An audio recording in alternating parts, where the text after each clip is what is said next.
Dear friends, welcome to Education Haven. मैं assistant professor Anant Prakash आपके अपने यूट्यूब चैनल शिक्षा स्वर में आपका स्वागत करता हूं।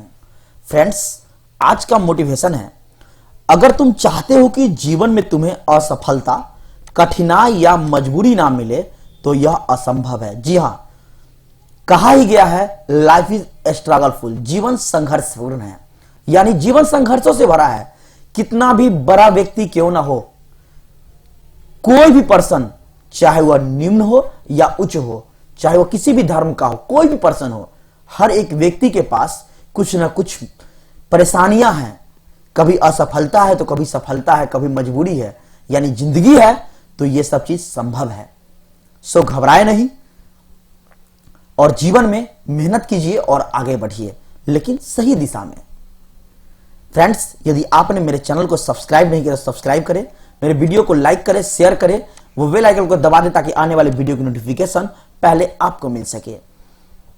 आज के इस वीडियो में हम लोग बिहार बोर्ड इंटर परीक्षा यानी संस्कृत के मोस्ट वीवीआई सब्जेक्टिव प्रश्नों को देखेंगे, जो कि आपका यह पार्ट 3 है। इससे पहले मैं आपको 2 पार्ट दे चुका हूं वीडियो का। यदि आपने नहीं देखा है तो चैनल के प्लेलिस्ट में जाए और वहां से देख ले, क्योंकि ये प्रश्न आपके बोर्ड एग्जाम के लिए बहुत ही महत्वपूर्ण है।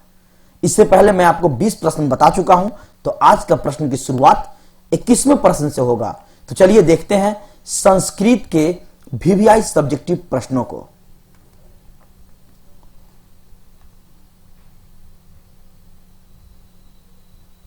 क्वेश्चन नंबर 1 यानी कि 21 होगा आपका इस वीडियो का। पंडित किसे कहा गया है?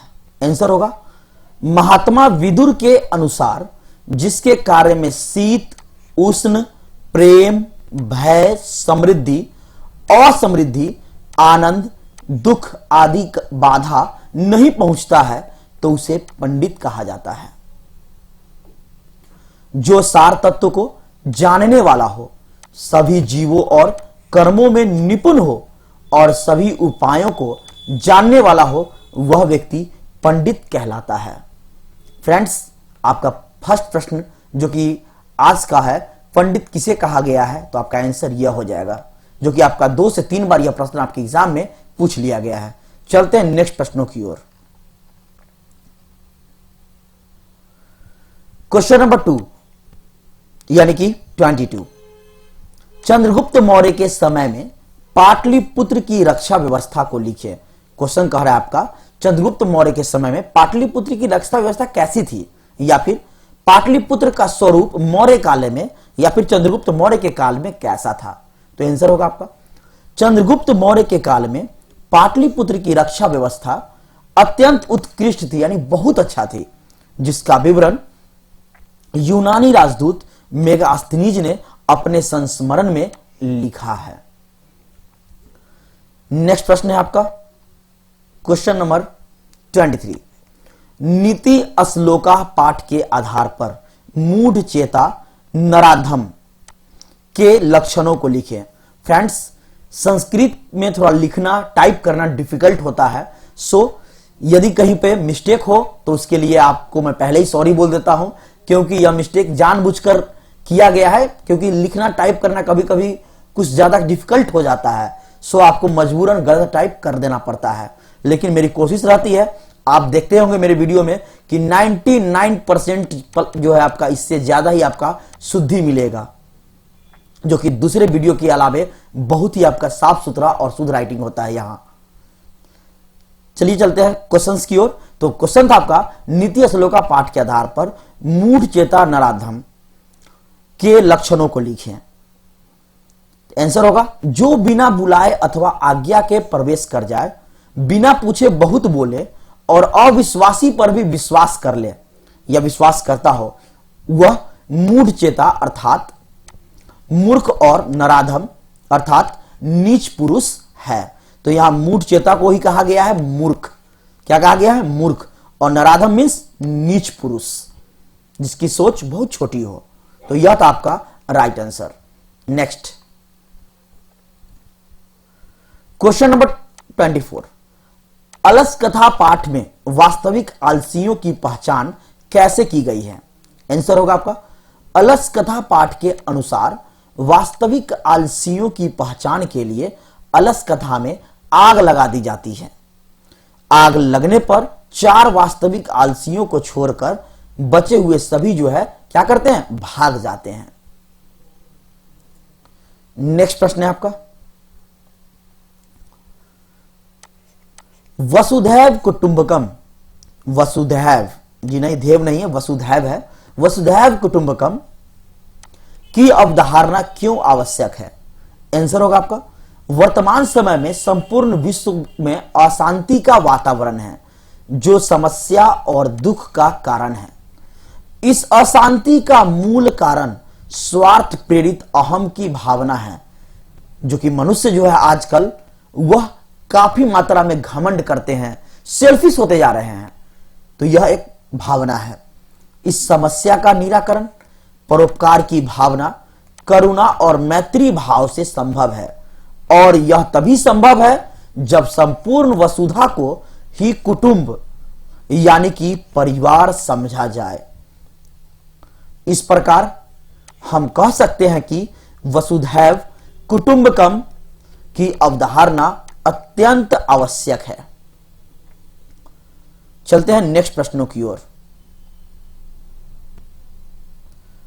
नेक्स्ट प्रश्न है आपका, स्वामी दयानंद की शिक्षा व्यवस्था का वर्णन करें। यानी स्वामी दयानंद के समय शिक्षा व्यवस्था कैसी थी, या स्वामी दयानंद जी भारतीय शिक्षा को बढ़ावा देने के लिए क्या किया? आंसर आपका यही होगा। स्वामी दयानंद की प्राथमिक शिक्षा संस्कृत शिक्षा से शुरू हुई। अपनी शिक्षा से अभिप्रेरित होकर स्वामी दयानंद नई शिक्षा पद्धति को प्रोत्साहन दिया, यानी कि बढ़ावा दिया। वे वैदिक साहित्य व भारतीय संस्कार के साथ साथ वैज्ञानिक शिक्षा को भी बढ़ावा दिया। उन्होंने अपनी शिक्षा में स्त्री शिक्षा, अस्पृश्यता उन्मूलन यानी छुआछूत का अंत जिसको बोलते हैं, बाल विवाह का निवारण किया और कर्मकांड के निषेध पर बल दिया।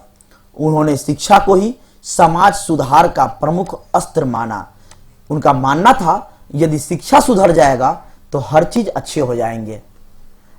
आज गुरुकुल शिक्षा पद्धति आधारित अनेक दयानंद एंग्लो वैदिक विद्यालय, जिसको आप DAV के नाम से जानते हैं, वह संचालित है। या आप भी जानते हैं हर शहर में आपको DAV कॉलेज DAV स्कूल आपको देखने को मिलेगा। तो यह इन्हीं के शिष्यों के द्वारा जो है संचालित किया गया था। नेक्स्ट प्रश्न है आपका, व्याघ्रपथिक कथा के आधार पर बताएं कि दान किसको देना चाहिए। तो आपका आंसर हो जाएगा, व्याघ्रपथिक कथा पाठ के अनुसार दान गरीबों को देना चाहिए। जो उपकार नहीं किया है यानी किसी को मदद नहीं किया है उसे दान नहीं देना चाहिए। स्थान, समय और पात्र को ध्यान में रखकर दान देना चाहिए। नेक्स्ट प्रश्न है आपका, राजशेखर ने पटना के संबंध में क्या लिखा है? आंसर होगा आपका, राजशेखर ने अपने काव्य मीमांसा में लिखा है कि पाटलिपुत्र शिक्षा का एक प्राचीन केंद्र था जहां अनेक संस्कृत विद्वान हुए हैं। जी हां, यहां छूट गया थोड़ा सा आपका, जहां अनेक संस्कृत विद्वान या फिर ज्ञानी हुए हैं। यहां पाणिनि, पिंगल, पतंजलि आपका ऐसे भी होता है, पतंजलि आदि की परीक्षा ली गई थी। नेक्स्ट प्रश्न है, क्वेश्चन नंबर 29, कौन कौन से विदेशी यात्री पटना आए थे? तो आपका आंसर होगा, पटना में मेगास्थनीज, फाहियान, डायमेकस तथा डायोनिसियस आदि विदेशी यात्री आए थे, जो पटना अर्थात पाटलिपुत्र की वैभवता को विशेष बताया है। जिन्होंने पाटलिपुत्र की प्रशासनिकता हो या सुंदरता हो, सभी के बारे में इन्होंने वर्णन किया है। नेक्स्ट प्रश्न है आपका, वेदांगों के नाम लिखें अथवा षट वेदांग, जी हां, यानी 6 वेदांगों के नाम लिखे। अब यह प्रश्न आपका 4 से 5 बार पूछ लिया गया है। ये देखिए मैंने 2 टाइप किया है और दोनों आपका सेम टू सेम पूछा हुआ है। कभी पूछेगा वेदांग कितने होते हैं, वेदांगों के नाम लिखे, सभी वेदांगों के नाम लिखे, षट वेदांगों के नाम लिखे, ऐसे पूछा है। तो वेदांग 6 हैं, कितने? 6 है, यानी कि 6 है। शिक्षा, कल्प, व्याकरण, निरुक्त, छंद, निरुक्त, छंद और ज्योतिष, ये थे आपके वेदांग। सो फ्रेंड्स, मैंने आपको इस प्रकार 3 वीडियो में 30 सब्जेक्टिव प्रश्न बताया है संस्कृत का, जो कि आपके बोर्ड एग्जाम के लिए, कक्षा 10 के लिए बहुत ही महत्वपूर्ण है।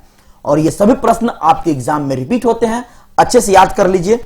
अब आपको नेक्स्ट वीडियो शायद हो सकता है ना भी आए, कुछ ही क्वेश्चंस होंगे इसके अलावा जो आपके एग्जाम में आ सकते हैं। बाकी इसी में से आपके जो इंपॉर्टेंट प्रश्न मैंने आपको बताया, टॉप 30 प्रश्न याद रखिए। ये 3 वीडियो जो है आपके एग्जाम के लिए बहुत महत्वपूर्ण है। सो यदि आपने मेरे लिए फ्रेंड्स, मैं आपके लिए इस तरह की बेहतरीन वीडियो उपलब्ध कराते रहता हूं। यदि आपको मेरा वीडियो पसंद आता है तो आप अपने दोस्तों के साथ फेसबुक, व्हाट्सएप पे शेयर करें और लाइक, शेयर, सब्सक्राइब जरूर करें। सो फिर मिलते हैं नेक्स्ट वीडियो में नए प्रश्नों के साथ, नए उमंग के साथ। तब तक के लिए धन्यवाद। Thank you for watching this video.